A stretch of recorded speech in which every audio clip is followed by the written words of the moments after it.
Crash by J.G. Ballard, book review. So this is definitely one of the more bizarre things I've read recently. This book deals with people. It's a novel, it's a fiction, but it's a fictional novel about people who become sexually aroused by car accidents.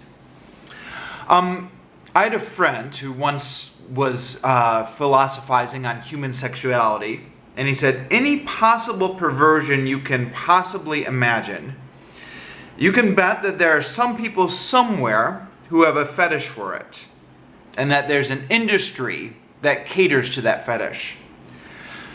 Yeah, maybe, I don't know. That caveat aside, to the best of my knowledge, this car accident fetish doesn't really exist in real life. I think what the author is doing is he's using this as a metaphor for the role that cars play in our modern life. Now, this book was first published in 1973, and ever since then, people have been debating whether it's art or pornography. There are some rather explicit passages in the book.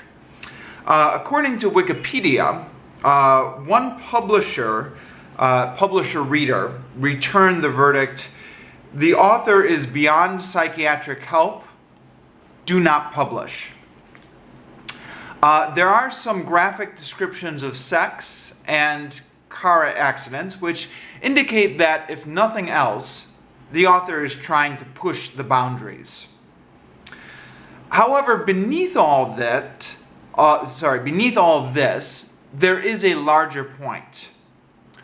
Why are we as a society so in love with cars when cars are responsible for crushing and maiming our bodies? I mean, if you think about it, statistically, car accidents is like one of the #1 leading causes of death and injury in America, and yet we as a society are so in love with our cars. Why do we love cars? Why do we even keep getting into cars when we know what the statistics are? I'm not doing a good job of conveying the feeling of this book. I guess like all good books, you really need to read it to kind of fully experience it. I can't do it justice in a summary, but the effect of repeatedly reading the descriptions of mangled flesh and automobiles described in sexual terms, you do actually start to wonder after a while, yeah, what is it with Americans and their cars? Is there some sort of unnatural sexual thing going on?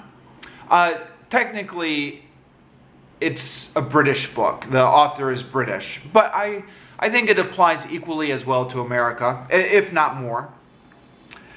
The whole book reads like Freud on steroids. It's not subtle, but you get the point. The only thing I wonder, if I had to make a complaint, is does this need to be a whole book? Maybe the same point could have been made in a short story. It's not a long book. My copy was 224 pages, but I did feel like I got the point after 50 pages. I'm not sure that I benefited from reading all the way to the end. Now, stylistically, this book was a bit of a struggle for me. The prose felt very thick. Sorry, that's the best description I can give. I'm not especially literary. But there was a lot of unusual sentence structures. Felt like the author was kind of overusing his thesaurus, where there was, a lot of unusual words where a more common word might have gotten the same point across. While I was reading this, a friend of mine was leafing through it, and he said, oh wow, he writes in that weird experimental 70s fashion. This was my friend's attempt to describe the book. Yeah, I don't know. Is this particularly 70s or not? Maybe, but maybe you get the point from that, or maybe that conveys how the book is styled. It is kind of feels like a weird experimental literary fashion. So The subject material, obviously kind of anything about sex, has a certain appeal to it.